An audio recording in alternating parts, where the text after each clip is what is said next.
Ya, kita kembali lagi menerusi Rampai Pagi yang kita siarkan secara langsung, dan kalau tadi kita memberikan lebih awal mengenai dengan segmen yang akan kita bawakan, iaitu segmen warisanku, Museum Kewarisanku maksud saya, segmen Museum Kewarisanku yang akan kita dengarkan penjelasan mengenai pemeliharaan tekstil di Jabatan Museum Brunei. Baik, bersama kita di studio Rampai Pagi pada pagi ini, Atul dan juga Auda penonton sekalian, kita jemput bersama narasumber kita yang akan dapat memberi pencerahan mengenai dengan apakah tajuk yang akan kita, maksudnya tajuk yang telah pun kita nyatakan sebentar tadi, dan apakah penjelasan daripada beliau.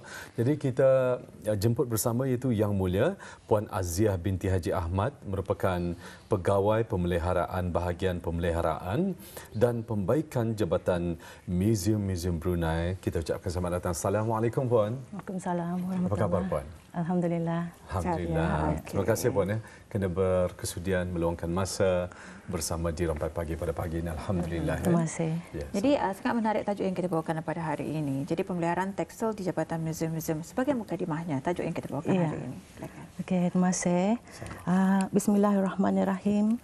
Assalamualaikum warahmatullahi wabarakatuh. Terima kasih kerana mengundang saya. Pertama sekali saya memperkenalkan bahagian pemeliharaan dan pembaikan. Jabatan Museum adalah salah sebuah daripada beberapa bahagian yang ada di Jabatan Museum Brunei.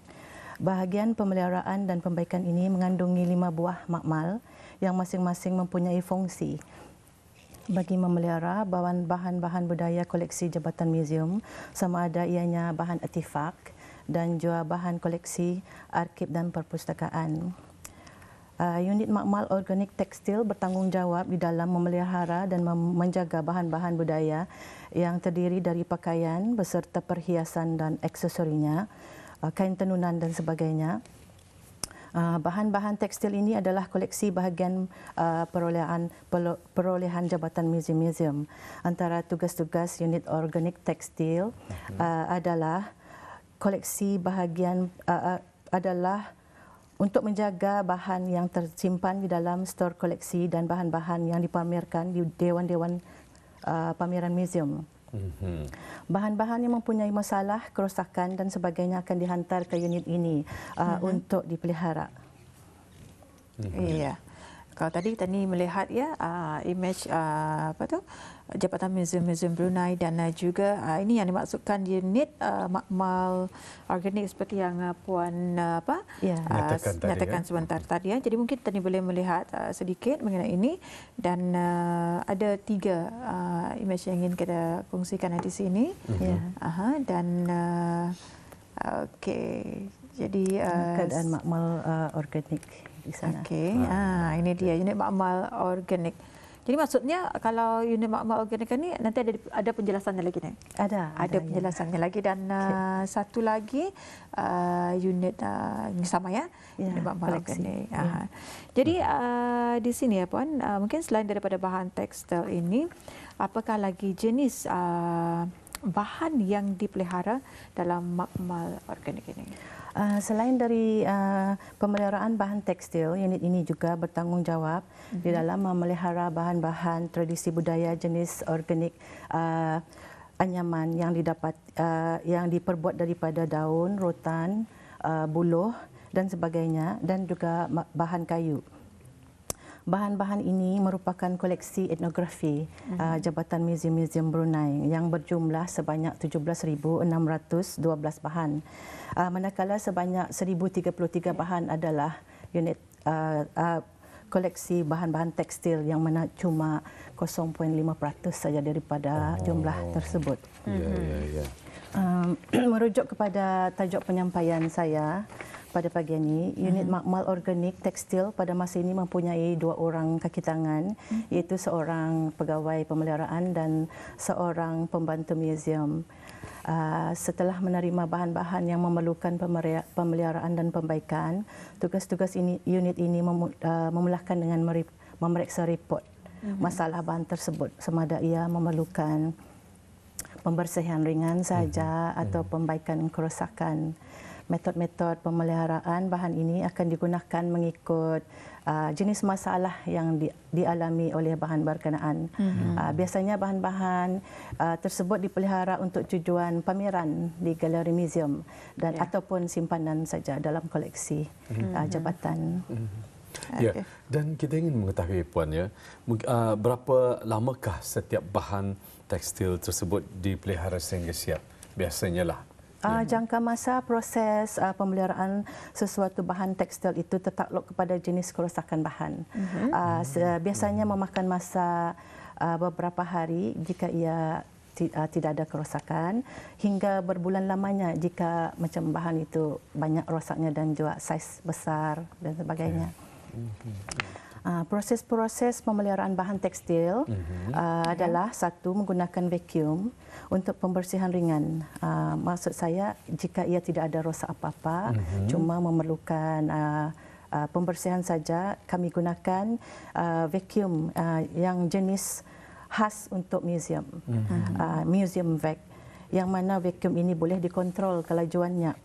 Mengikut keadaan bahan, ia mempunyai filter untuk mengumpul habuk untuk bahan tujuan kaji selidik. Bahan yang rapuh tidak akan dibersihkan dengan vacuum tu. Memadai dengan berus yang lembut saja. Dan kedua, membersih kesan kotoran dengan menggunakan cotton bud, air suling dan gosok dengan perlahan sehingga bersih.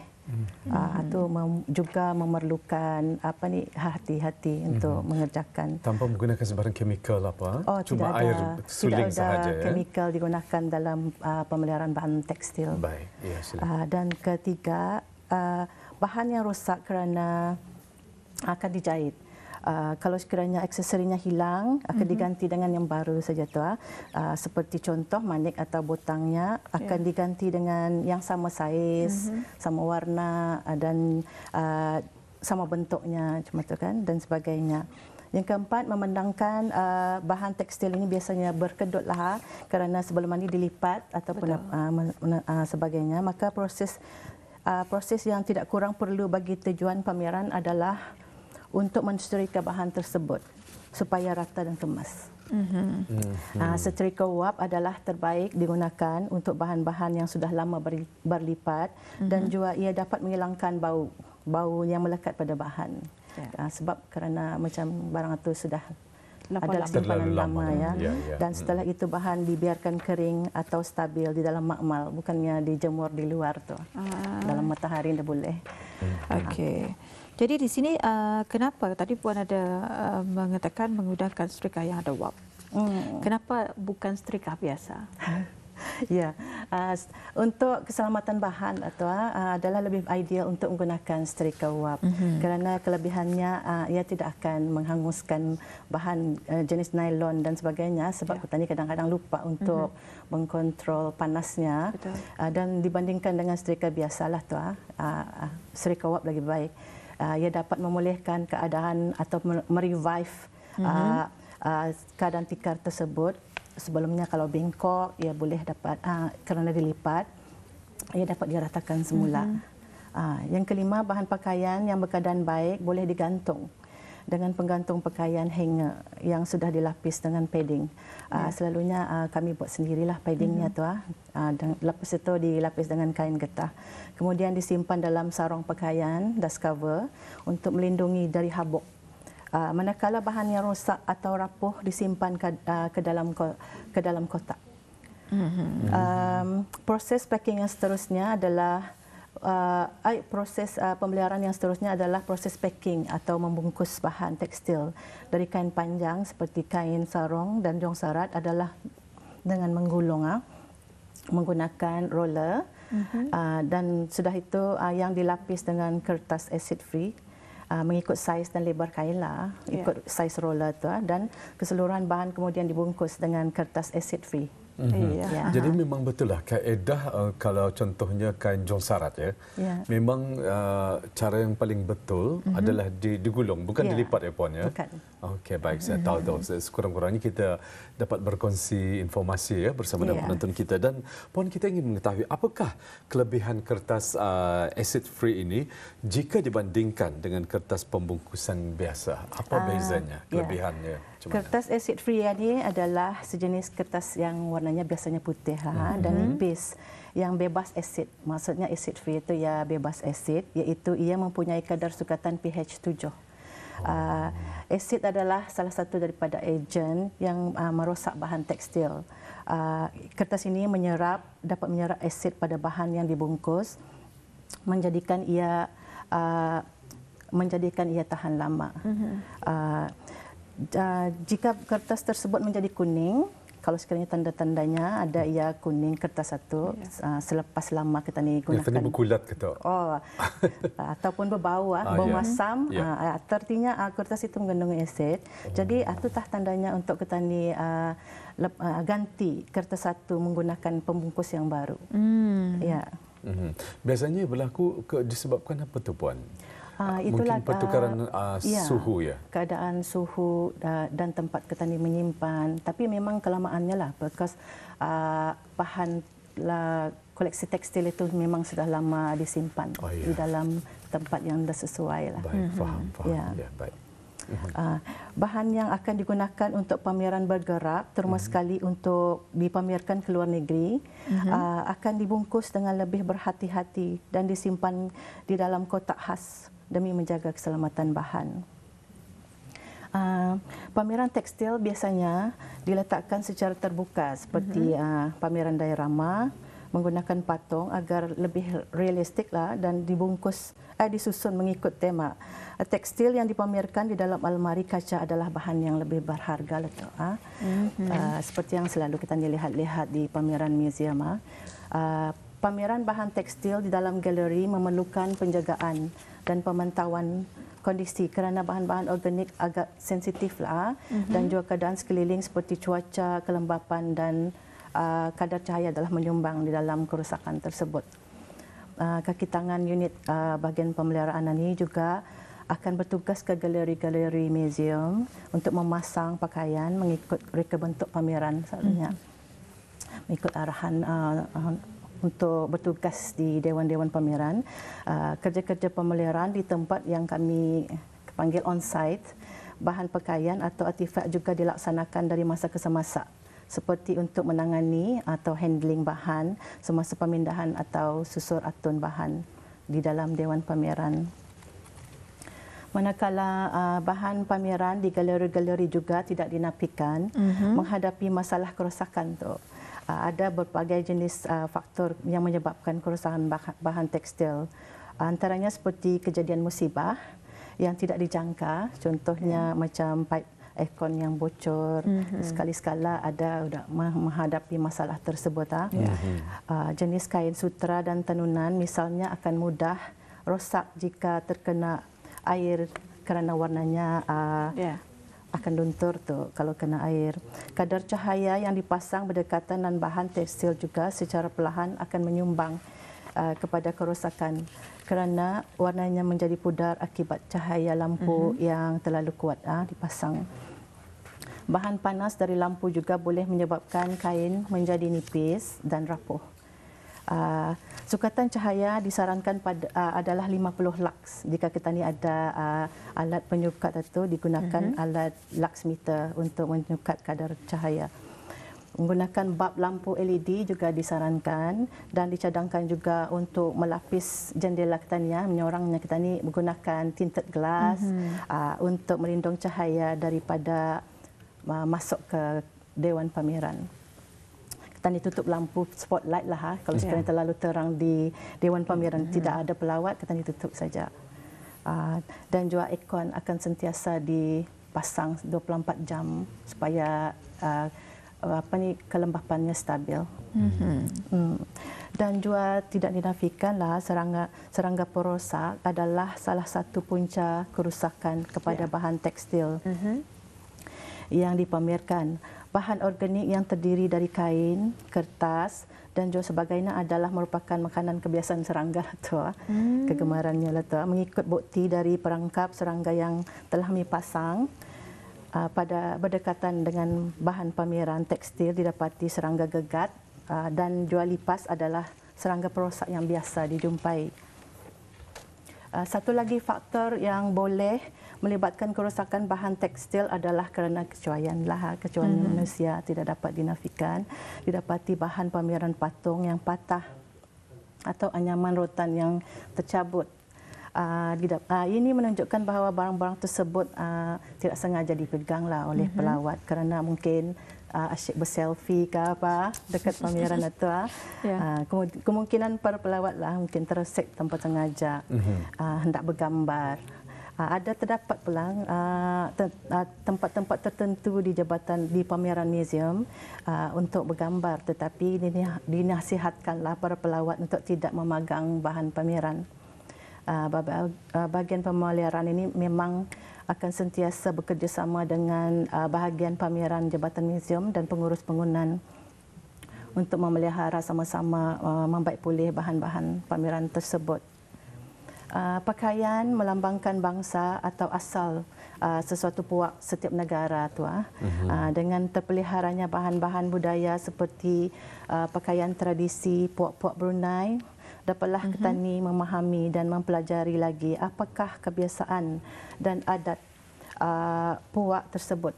Jabatan museum-museum mempunyai koleksi pakaian berbagai puak di negara Brunei Darussalam. Pameran bahan-bahan tekstil ada dipamerkan di beberapa buah bangunan museum seperti Museum Teknologi Melayu, Museum Alat Kebesaran Diraja dan Museum Daerah Belait.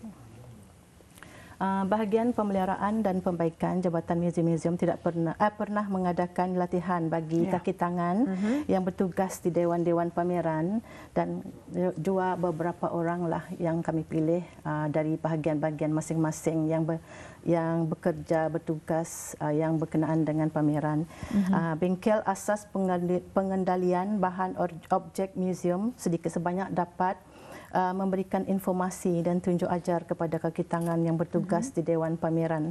Khasnya bagaimana mengangkat bahan artifak museum, cara pemeliharaan dan pembungkusan, penyelamatan bahan pameran jika terjadi kecemasan.